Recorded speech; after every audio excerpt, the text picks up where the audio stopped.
In this episode of Mwah TV, I'm breaking down a common branding mistake, and that is the mistake of aiming for total Brand Omnipresence.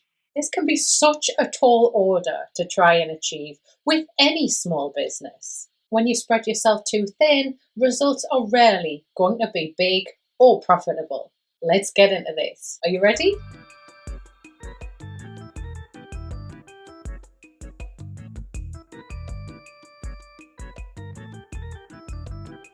Got an eyelash, hang on. It's still there. I'm going to power through. This is how the drag queens do it, right? I'm going to do that according to the script. Because again, I've done the flowery words. And the flowery words, Danielle, are never as good as what I wrote in the script. So why don't I just read the damn script and say the words to camera? I always have to go off piste. If you have always wondered if trying to be everywhere online is the best way to increase your brand recognition, then by the end of this episode, you're going to have 3 different ways to reframe your reasoning about this and avoid aiming for total brand omnipresence. Omnipresence, by the way, just means everywhere. And when this comes to branding, it's often assumed that this means being fully active on all the social media platforms all of the time. The real solution to this is often different for different types of business owner. So today, that's the bit I want to help you out with. Let's get into why this is a common branding mistake. It's normal to want to take some inspiration from the really big brands who we feel are doing it great when we're thinking about how we build presence for our small business brands. Or another common instigator behind this is you've had a little look at other businesses who do something similar to you and you've freaked out that they are a little bit further ahead down the road than you, so they're a more mature business, but that has resulted in them having a massive social media presence compared to you. The natural reaction to that is to think, oh, right, okay, I've got to put everything I can into this platform so I'm as big as them. It's the only way I'm going to make my brand and my business bigger. So all I need to do is post everywhere, all the time, with lots of enthusiasm to seem like I'm as big as they are. It has been proven more and more that social media is a huge addiction. You might argue the biggest addiction of our time within our culture. Opioid crisis not included, obviously. And becoming a victim of this addiction is really common for a lot of small business owners. When you've got that justification of, yeah, but I'm doing this because it's for the business, over a long period of time, that's going to have a huge effect on your success, your lifestyle, and probably on your overall mental health as well. So many people assume that having a brand just means doing social media. This is simply not what branding is.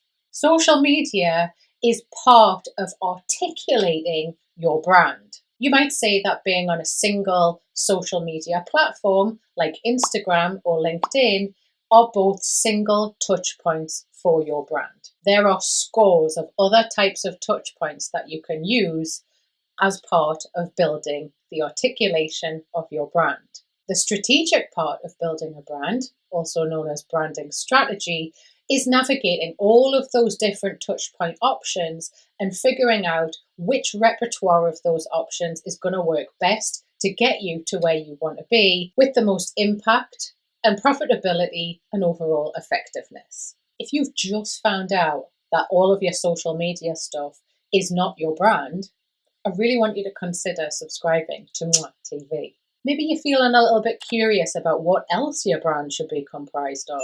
Here is my official invite for you to subscribe, because building a brand on your terms is actually what this channel is all about. You are in the right place. What's going to happen if you keep on aiming for brand omnipresence? I want you to bear in mind, or don't forget, that the big brands that we talked about before are usually multinational organizations. When you're talking about this sort of scale of business, Think about an entire department that is dedicated to just creating social media content. There'll be an area or a similar department that's dedicated to selling and outreach on social media. There'll be a dedicated area for handling inquiries and notifications. And then there might even be different departments for different social media platforms. That's people, plural. Departments, plural, who all spend their entire working day from 9 to 5 just doing that one little piece of social media.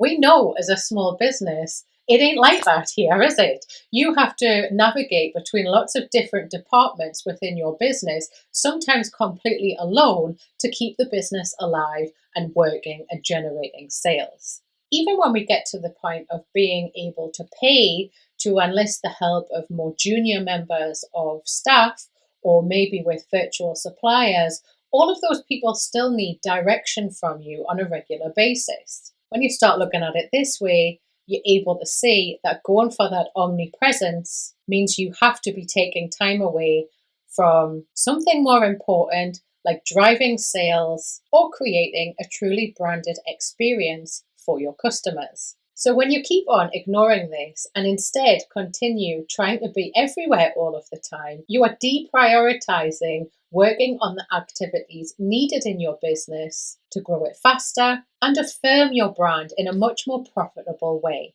So how do we overcome this omnipresence factor?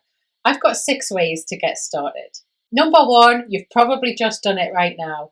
Understand that social media is just a piece of building a brand. Creating your own piece of the internet is exactly what having a domain and website is all about. Social media is always rented property. Never forget that.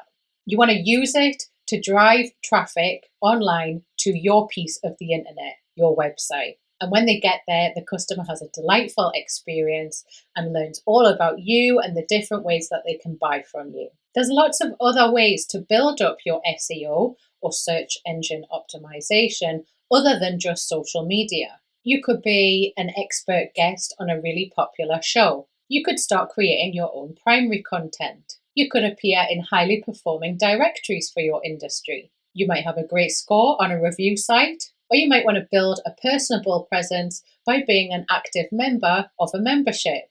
You might want to go after getting some online press coverage, use ads, build a powerful email list. This list really does go on and on beyond social media. The second way to get started is to really take a moment and consider where you genuinely like to spend your time when you're on social media. And then I want to challenge you to try and reframe this thinking, because this is where a lot of small business owners get stuck. It's really easy to want to lean in strong and create social media content in the place that you personally like to hang out the most when you're consuming social media content. To some extent, this is important. You don't want to be miserable when you're doing online things for your business. I get it. It is important to try and have a little bit of fun with all of this so that you can foster as much consistency as possible.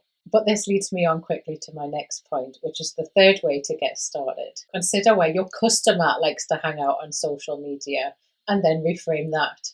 Doing the research and validation to figure out where your customer hangs out the most on social media has a massive impact on where you might want to start focusing your attention when it comes to social media. Don't make the common assumption that your customer must love Instagram because your customer is quite a lot like you. So if they're a lot like you and your favorite one is Instagram, then that'll be where they are. Really do the work to prove this hypothesis.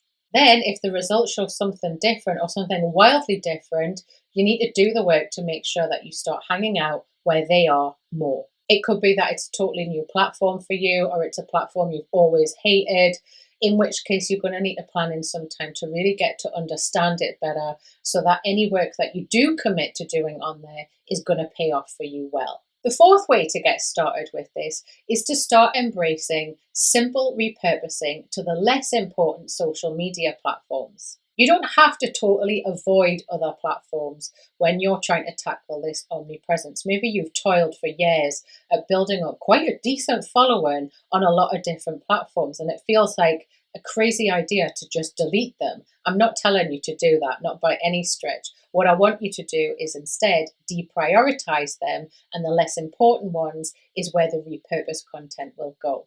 Maybe you're considering getting started with primary content, or maybe you're in the groove already with creating primary content, like writing blogs, putting out a podcast, or having your own YouTube channel, and you want to get that out as much as possible to all of the social media platforms that you have a presence on. You can absolutely do that, but do it with simple, low effort repurposing. You can actually see how I repurpose this show out onto a number of different social media platforms. I break into all of the details of how I do that on this episode. You might want to go and check that out next. I'll put a link to it below in the show notes for you so you can stick around and watch this to the end. The fifth way of getting started is to consistently measure traction. Making a real point, as in scheduling a regular monthly appointment with yourself to measure how effective your social media activity has been, could be a game changer for you. Knowing what works and what doesn't will really pay off in understanding where the best customers are really coming from. Doing a consistent measure of this will help you understand if there's any fluctuations in change, and it's also going to give you the power to see if pushing on one versus the other for a month actually worked or didn't work. Without that information, it can be really hard to make the right and a fast, effective decision. The sixth way of getting started with this is to try and reopen your mind with new possibilities, and then challenge it, reframe that as well. The landscape of social media is ever changing. It is very dynamic. Things are changing, things are dying, things are coming out all of the time. So having the same social media practice that you had even just a year ago is not necessarily going to work for you now or in the coming years. Things are always moving. That's because as time marches on, your buyer habits change. With new platforms coming out all of the time, this means that this, by its nature, is always in flux. And that makes it almost inevitable that you're going to have to change your social media posting and presence over time. The minute you completely dismiss a new opportunity for your business is the same minute that you risk becoming a Luddite. That being said, on the other side of that coin is rushing ahead and jumping on every new platform that comes out isn't necessarily the best idea either. You've got to get the balance right in response to how your customer is changing. So this is why you should be constantly talking with them and understanding what's changing in their habits. They are going to change. We know that's for sure. And we also need to consider that that's going to be changes in social media, the metaverse, and the internet as a whole. If you'd like a direct, honest take on what you're doing in the way that you're building your brand presence, come and have a chat with me.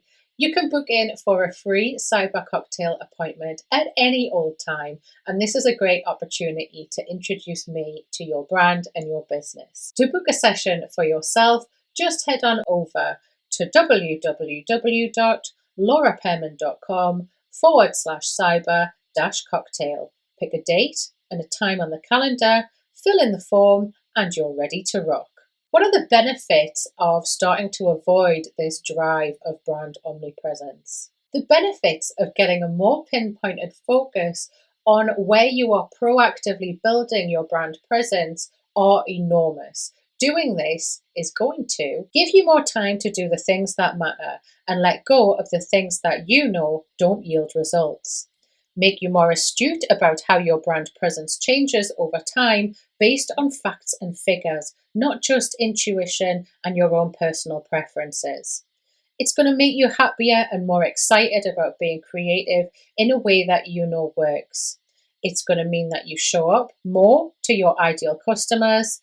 It's going to increase quality inquiries, build your SEO, and cut costs on any procrastinating branding activity. If you've enjoyed learning about how to do less to build a stronger brand presence with me this time, then you're going to want to check out these episodes up next. I'll see you next time. Mwah! Now, before you go anywhere, don't forget to subscribe. Mwah!